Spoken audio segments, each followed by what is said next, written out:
What's up, y'all? It's Poppin' Cracking. It's D. Boss Reacts to this Choice TV vid. It's titled Why Your Favorite YouTubers Really Left. The full truth. Okay, I see he got DK4L on here. I mean, they broke up.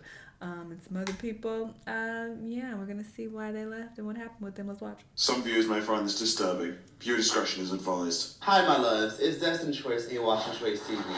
So in today's video, I wanted to get on here and talk about why a lot of YouTubers have honestly left and pursued other ventures. But I more specifically wanted to talk about where a lot of them went.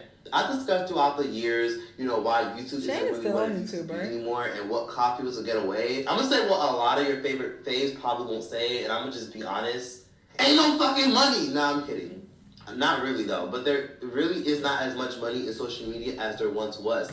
I think it's so interesting when I hear people say things like this, because I will periodically hear some influencers state this, and I think it's very important for them to clarify that maybe this is their experience. Because whenever I hear people be like, oh, the money ain't what it used to be, it ain't hitting the same, I'm like, that's not my experience personally. And with YouTube specifically, it's heavy. Your income is heavily reliant on your CPM, and that dictates how much money you make on YouTube. You can have someone who gets hella views make less money than someone who's getting way less views than them, but because their CPM isn't that high. If you have the smaller channel with lower views getting a higher CPM, they're going to make more money than this bigger channel with way more views. That's just how it works. So you really can't say across the board that we just ain't making money, it ain't hitting the same. It's like, maybe your CPM isn't the best. And maybe, you can look up different ways to raise your personal CPM, but yeah, I always think it's interesting when I hear people say that. I'm not speaking about him, by the way. I don't know what his CPM is, but I'm just speaking in general. I hear other creators say that, and I'm like, There is a lot of money in social media if you have like a brand representative and you're super viral, like on a level of like a Mr. Beast or some shit. Okay, well, these niggas is making billions. And of course, you got people who are making hella money. It's like, all right, like, you don't need to make all that money to live a comfortable life. Like me, for example, my views ain't out this world whatsoever, like at all. I started this channel when I was with someone that I'm no longer with. I was in a relationship. I was part of a couple, and we broke up, and I took over this channel. So a lot of people subscribe to this channel because they want to see us as a couple, and that was many, many years ago. So a lot of those people stopped watching. A lot of those people subscribed many years ago, but they're not even on YouTube like that no more. They're just not watching me. Like, there are many things that determine, why people just stop watching people over the years. Because I've been on YouTube for a while now. It's been like, 8 years at this point? Long time. So my views aren't crazy, but I live a very, very comfortable life. So it's like, you don't have to be making Mr. Beast money in order to have a good life and make good money. So that's not something that people need to feel bad that they're not living up to, because it's Mr. Beast. Like, what the fuck? People ain't gonna make that type of money. Not everybody can do that. Jackie, I know, where you're cashing out on deals of like makeup stores and shit like that. That's kind of when it becomes a really, really big deal to be a content creator nowadays.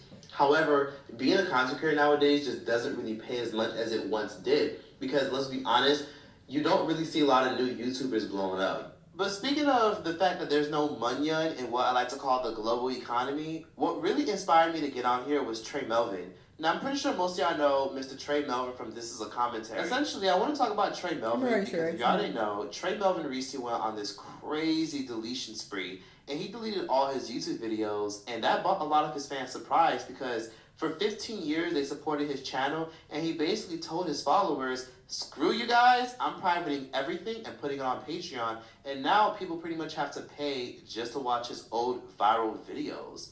He was quick to address why people were upset, and he basically said, oh well, I need to make money, and a lot of y'all aren't supporting my new projects, so you're not going to be able to watch my old projects. Hello, beautiful people. I'm Trey Melvin. You're probably here. I think he should have probably moved his new projects over to Patreon and just, have those available. But to try to charge people for old videos is kind of crazy. Wondering what happened to all of my iconic videos. I'm gonna keep this video short, sweet, simple, and to the point. They ain't here and never again shall be. But if you can't live without them, you're in luck. I'm producing a new half-hour show titled Flashback Friday, exclusively on my brand new Patreon, which can be found at patreon.com/Trey Melvin. Flashback Friday is a brand new series featuring old sketches exclusively for my paid Patreon subscribers. And new episodes are released every Friday at 9 p.m. Eastern, 6 p.m. Pacific on the dot. In addition to unlocking all of my old sketches on Patreon, you will also unlock the unfiltered cut of all of my future productions, exclusive behind-the-scenes footage. And essentially, people dragged him to hell and basically said, why would you literally private videos when we supported you? Millions of people all over the world supported these videos, helped you buy your nice fancy house in Florida, and elevated you in your platform and everything. And he didn't care. He wasn't trying to hear it, so he turned off the comments. And essentially, it stirred a lot of controversy, and it kind of brought the conversation of why a lot of YouTubers are genuinely sick of their audience. And it's mainly because the support isn't there. So many of them kind of have to allocate their finances, their means, their selves, their time, their energy elsewhere. In these hard times that I like to call the global crisis, many people are struggling to even keep the lights on. So I can only imagine what he's going through, trying to keep his house afloat, keep his housing situation stable. And plus, he's been in LA for many, many years, you know, trying to be in LA, trying to be in Hollywood lights, trying to produce movies and films, basically trying to be bigger than what Tyler Perry is. And essentially, a lot of his audience throughout the years have not supported him. He's constantly told people, hey, join my website. Hey, come to my event. Hey, I have this going on, and barely anybody really supports. And part of the reason why he doesn't produce content like he used to is because, again, the money on YouTube is not money-yunning anymore. So because it's not money-yunning anymore, he got to put his energy elsewhere, and that's moving on to bigger and better things and shutting down every single piece of content you once knew. So YouTubers are talking with their energy, and a lot of followers and fans are not feeling it because they're talking with their dollars and their views. But it doesn't just stop there. As a big FU to him, many of his followers have been rebelling, and many of them have had a lot of his videos downloaded for years. So many of them have been re-uploading them on random YouTube channels, and many people have been commenting, hyping it up, saying, thank you, I missed these old videos, and I'm not paying for none of that ish she got going on for a second time. Then someone said, thank you so much for uploading. Ain't no fucking way we paying for old-ass videos. Then somebody else said, I grew up on his videos, so imagine my jaw dropping on the floor when he started charging for them. So people are not playing with him, and people later unsubscribed after that. Don't really see a lot of new YouTubers get pushed to the algorithm. And it's because a lot of people aren't able to honestly grow their brands consistently. Like now it's very difficult to be a popular content creator. Now it's so much more difficult to be seen on YouTube. And the YouTubers that were here, that were eating off the platform, they've expired, and a lot of their audience has grown out of them. A great example is someone like De'Aaron and Ken. De'Aaron and Ken was a very popular couples goals challenge on YouTube a long time ago. And essentially, where the fuck they at now? I mean, De'Aaron seems as though that she's still doing pretty well, has a sunglass line, and is doing amazing things in life. And then you see her ex, Ken, is now flaunting his new relationship, and Ken is now making videos talking about my first time trying egg. And I'm like, who the fuck is watching that shit? You know, no one's watching that kind of bullshit anymore. He's never really been able to see the same amount of success on YouTube as De'Aaron. And then we find out that there's lawsuits coming out with him not even able to pay the taxes that they owed on YouTube because they owe millions in taxes and he can't even split it with De'Aaron. So now De'Aaron's at a point where she now has to pursue litigation in order to get her money that she feels like she's owed to pay these taxes that she thought were going to be owed. Things have just shifted and changed. You know, one thing I'll also say is when I do get on YouTube now, I've gotten bored over time. And it's not just me that notices this. A lot of people have noticed this. And a lot of times when I do watch people's YouTube videos, I notice that every time they're gone for a while, they come out with a sponsorship. Or I'll watch a commentary video, and then the whole video is literally them inserting like an Instagram Live at the end of the video. And that Instagram Live is like for 5 minutes. And there's no really any strong commentary. And what really also made me want to get on here was, if y'all didn't know, that famous channel from... He's talking about Be With The T. She does that a lot. I'm like, wait, who does that? Yeah, she does that. Like, 6-7 years ago, Go Juice. I didn't know they were still together.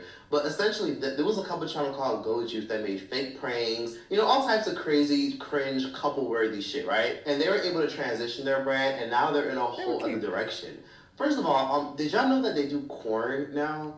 Now, I'm not going to say the word on YouTube because, again, YouTube's gotten to that point where if you use certain keywords, they put a flag and age restrict your shit. That's not true. Which is another thing I'm going to talk about. Porn! So, Go Juice essentially transitioned. I don't know where people got that from. I feel like people make up certain stuff and they just run with it. I do say corn sometimes, but I say it to be funny, like, because I hear other people saying it, but you can say these words. They don't flag your video for that. They flag your video if there's porn in it. But I'll say corn. I've said acoustic. Like I'll say certain words.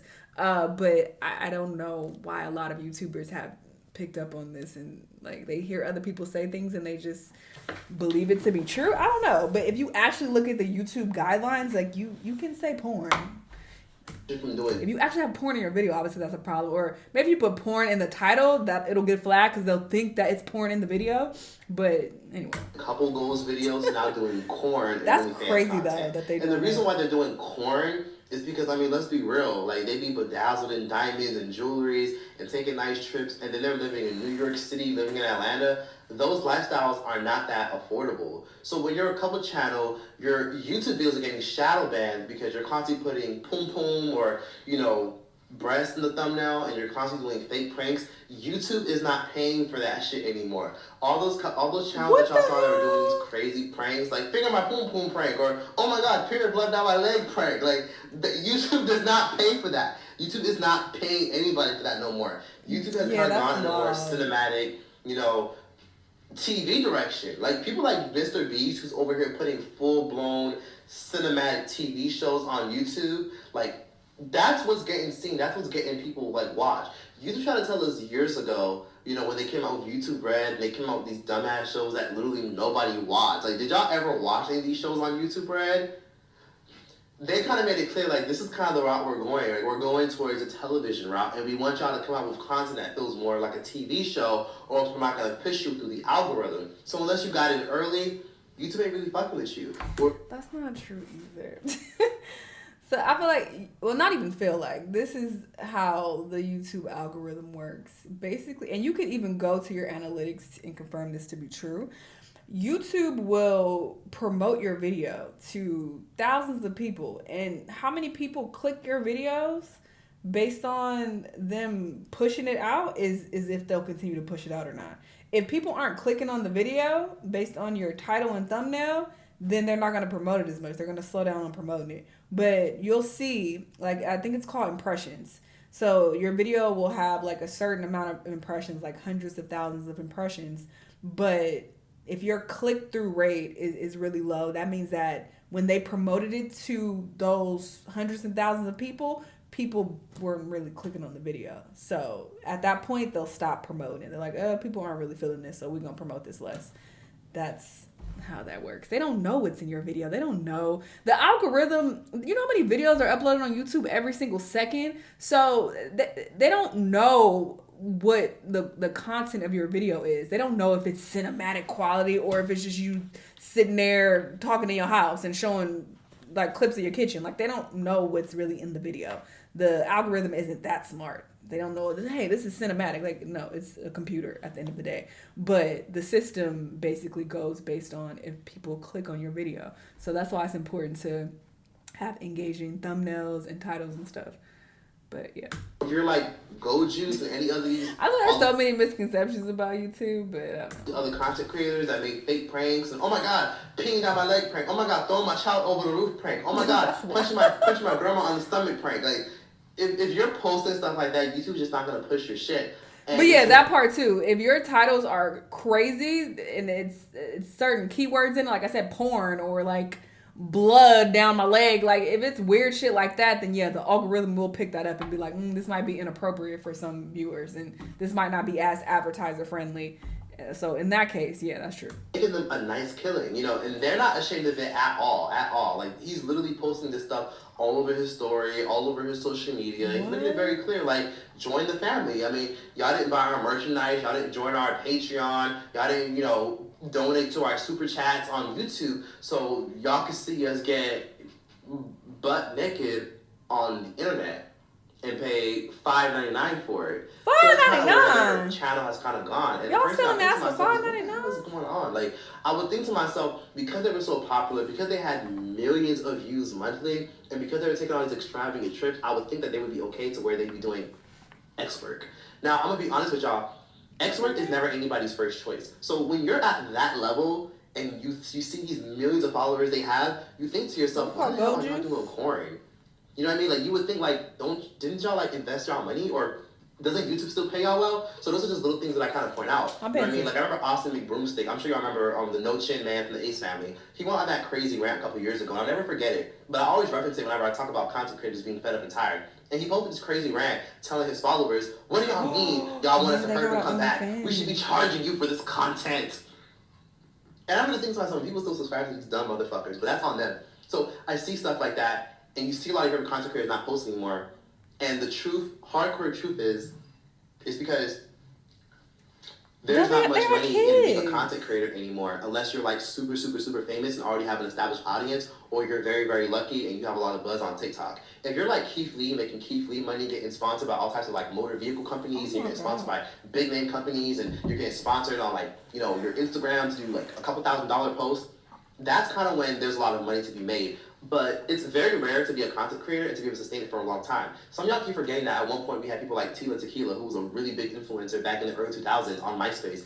And then what happened? This bitch over here went on a crazy racist fucking rant, and she's over here talking about the devil and shit like that, and Hollywood, and ugh. What the Lord God says. Because remember, there's a lot of these, you will know a man by his fruits. There's all these like black women claiming to be the bride of Christ, and many church people out there claiming Jesus was black. But to their shame follows them everywhere. You'll know a man by his fruits. Look at Africa, and now all the African women are bald-headed, and this is what God says about that. The Lord says, the women of Zion are haughty, walking around with outstretched necks. You know how they're always like this with the attitude, like haughtiness, okay?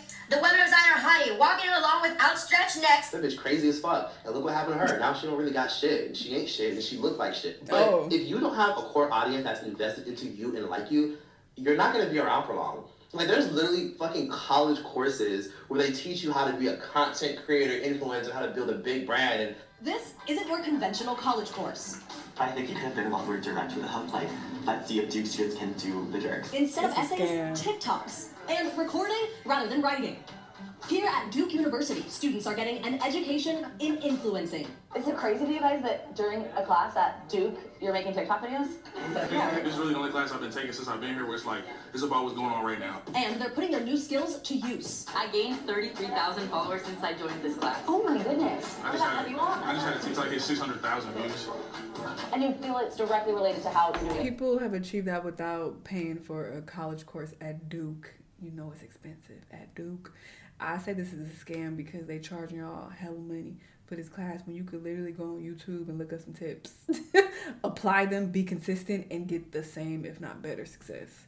So that's why I think this is a scam. In this class, what you're learning. Pay attention to details. What is trend jumping? Remind us real quick. The course is called Building Global Audiences, and the 35 students in it collectively have 5 million followers. But the professor, Dr. Aaron Dinnan, believes it's less about going viral and more about building a platform. So is this course for someone who wants more TikTok followers? You could take the course if you want more TikTok followers, but that's not necessarily what I'm trying to get you there. A big part of what I'm trying to do in the course is help you understand that there is a business structure behind social media. Some of the students in there who are still college students, hundreds of thousands of followers. I mean, that's valuable, right? The core of the class is that audience is almost more important than everything else. Are you fucking kidding me? I can imagine sending my kid to school, paying thousands in their tuition, and I'm not mad at it, but let's be real, y'all. I'm here to tell you the truth, and the truth is, it doesn't really go as far as people may think it does. Now, that goes for any job, realistically. But this whole idea of trying to be an influencer and think you're gonna get rich off of it, it's just not realistic unless you have a lucrative plan, great management, or you're very, very smart. Most people aren't very smart. Most people can't get a lucrative team, and most people don't have it in them to be consistent with it. That's why a lot of your favorite YouTubers went from making fake-ass pranks and making millions off of it to now doing corn. I'm just being realistic, and I'm telling y'all what most people don't tell y'all. There are moments of stagnation. You can have moments where you're getting sponsorships from Oreo. Yes, I've known people who get sponsorships from Oreo and Buick and all types of major brands, make mad money, and then you have periods where money is slow, and it's like, how the hell are you gonna pay your $6,000 rent? I'm just telling y'all the truth. So again, before y'all sign up for this kind of life, before y'all think this is the easy life and everybody has it easy, it's not what you think, because then you end up like Trey Melvin. Trey Melvin's on top of the world, and now he's talking about how he's sick of leaving his content on the internet for free, and his followers can't even and won't even support him. I'm telling y'all, it's deeper than just making followers and making connections on the internet. It's about longevity, and the average person just doesn't have it in them to do that. So it's kind of sad that they're in class and this is what the fuck they're doing. And I hope this class is free and people aren't paying like thousands of dollars, because these textbooks are expensive. College is expensive already in America. This is what the hell they're doing in class, stuff they could be doing at home. And it's cute and creative and all, but then I think to myself, y'all really charging for this? People could be learning this stuff on the internet for free. And they're capitalizing off of everybody's dream and desire to be an influencer. It's really sad the kind of world we live in. It kind of reminds me of those dumb courses that tell people, you can make 1 million views and make $1 million in a matter of a week. All you gotta do is join my course. And people will hear me make commentary about this, and people will still be like, oh, you're just jealous, you punk. Like, I'll talk about this kind of stuff, for years. And I've had people tell me, like, you're just jealous of TikTok. You're just jealous. Bitch, jealous of what? Bitch, I've been around longer than TikTok. Bitch, my YouTube account is older than a lot of people watching this. So a lot of people are saying you're just bitter and jealous when that's not the case. Especially my second YouTube channel is super old. People aren't living in reality. I've been around long enough to see people come and go, and I'm just being honest that college it's like really 10 years old. Maybe longer courses. Older than that. Like at least teach marketing, but to teach people to be influencers and how to go viral and shit like that, what the fuck has this world come to? And then even the ads, I'm not gonna lie, even as a YouTuber, excuse me, I gotta be honest, the ads are fucking annoying as fuck. They're annoying. Like, there's times where, sometimes an ad will pop up and I'm like, oh my god, mute this bitch. Or sometimes I'm ready to skip it and they talk about some 45 seconds. What happened to 5 seconds? Like, you see an ad that's 45 seconds, you gotta wait for the fucking timer to go down just to even watch the fucking video. And the ads are annoying as fuck. Even the whole 2 ads, you know how we all watch a YouTube video and 2 ads will pop up? So some of y'all think we have control over that, but a lot of us don't. You know what I mean? Like, I literally will want to watch a YouTube video, or even I'll watch one of my YouTube videos back. I'm like, oh my god, what the fuck is with this 2 ads shit? Like, I don't put that shit there. I literally just tell YouTube to put ads in the fucking video. But they're putting triple, double, 3 ads, and then if you don't like the first ad, you click next to watch the second or the third ad. It's just back then I used to actually, watch ads and enjoy ads and actually not mind. YouTube, is it red? Whatever that is that you pay for to not get ads, best investment. I ain't watched ads in years. A, and B, YouTube Music, clutch, okay? Because the music that ain't on Spotify, I get it on YouTube Music, all right? Certain shit that's from mixtapes and shit. Whatever music you can find on YouTube, you have it through the YouTube Music app on your phone. So I can listen to pretty much anything. So I think it's worth it. I'll pay what, $12 a month? Okay, let me click on this. This looks interesting. But now ads have gotten out of fucking hand. And it's fucking insane because YouTubers don't get paid as much as the people that are on television. You know what I mean? To literally for these advertisers to be on television, they literally would have to pay out hundreds of thousands of dollars, millions of dollars to these networks just to get a slot during a commercial or a movie. But then there's YouTubers who are getting 2 million views, 100,000 views, 500,000 views, and these advertisers are just paying penny on the dollar for shit. And then they got the nerve to literally want our videos to be flagged and not be monetized and not have ads on it. And then on top of that, what also kind of gets frustrating is YouTube is always interesting shit. In one moment, YouTube could be doing so well, your money's going up on the platform. This is from my perspective. And then the next minute, let's say 2 years from now, things are slow. You know what I mean? Things get iffy, YouTube kind of pushes you out of the algorithm, your audience grows up, or you get to a point where your channel just isn't doing as well as it once was. So those are the periods of stagnation that you kind of have to deal with when you're content creating. Also, there's times where you'll be completely burnt out. For example, first of all, you could be burnt out of your fucking mind. But if your granny just died, people gonna literally be blowing you up saying, oh my god, where the fuck you been? You post a YouTube video, hurry up. That could literally drive someone who doesn't have the mental strength and capacity to handle comments over the edge. Because to them, they're just like, oh my god, everything was so good, everything was so fine, but oh my god, I gotta sustain this. And that just throws people off. That's kind of why I always tell people that if you're ever gonna be a content creator, please don't do it for money. Because a lot of people get on here, they do it for money. They're like, oh yeah, see, I look so good, and yeah, I can quit my job, and then you realize that's that shit isn't sweet because if you do stuff just for money, you're not gonna be able to sustain it and be consistent. I'm able to be crazy consistent and upload every single day because I do enjoy this. I feel like when you are just money motivated, you're not going to be able to keep that up for long periods of time. I work every single day. Even when I'm on vacation, I'm like, oh yeah, I got to react to this. Oh, this happened. I gotta talk to this, with my YouTube people. I'm excited to, react to shit and put it out there and make content on YouTube and Patreon. If some of y'all recall, I'm going to end it here. I mean, he is speaking facts though, to a certain degree. I agree with some of the things he's saying, but y'all definitely check out the rest of his vid. I will link it down below. But yeah, back in the day, I used to react to 15 videos a day, which sounds crazy. Right now, I only do 3. I used to do 5 times as many videos a day because I had to survive and I had to, sustain my lifestyle because my CPM was a lot lower back then. So I had to put out that many videos a day in order to, take care of myself. So I was money motivated, but the reason why I was able to put out such a crazy amount of content is because I actually enjoy this as well. It's nothing wrong with doing you know, this job for money. Like, obviously we have to make money.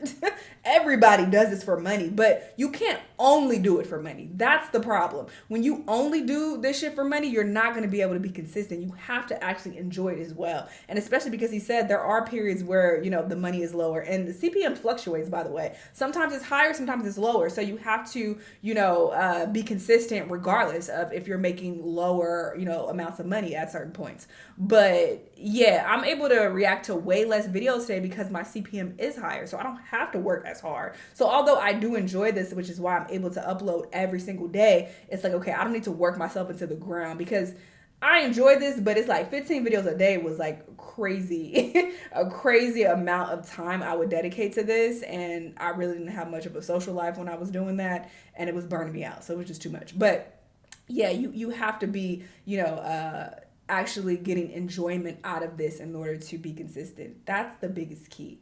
Being consistent, you'll make more money than a lot of people who get more views than you, getting more subscribers than you, if you're working harder than them. So that also benefits me as well because I am so consistent, but I'm able to be so consistent because I actually like this. So, you know, that's something to keep in mind if you're interested in being a content creator out there.